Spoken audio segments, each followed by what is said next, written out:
నేను చూపిస్తున్నది అరుణాచలంలో కార్తీక దీపోత్సవం జరుగుతుంది కదండీ! ఆ దీపోత్సవం జరిగిన తర్వాత 11 రోజులు అప్పటినుంచి 11 రోజులు దీపం వెలిగిస్తారు కదా! ఆ తర్వాత దీపంలో ఉన్న ఆవు నెయ్యి, ఒత్తి అంతా ఇలా బొట్టు రూపంలో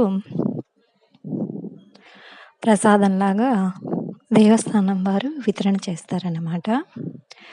ఈ బొట్టు చాలా విశేషమైందండి. ఎంతటి విశేషత అంటే ఆ దీపం వెలిగించిన తర్వాత ఒక నెల, 2 నెలలకే ఈ బొట్టు అక్కడ ఉండదండి. అంటే అయిపోతుంది. అందరూ తీసుకెళ్ళిపోతారు.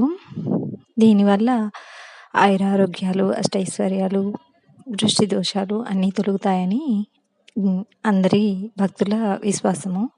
అందువల్ల అందరూ ఇది తీసుకుంటారు. ఇది మీకు చూపిద్దామన్న ఉద్దేశంతోటి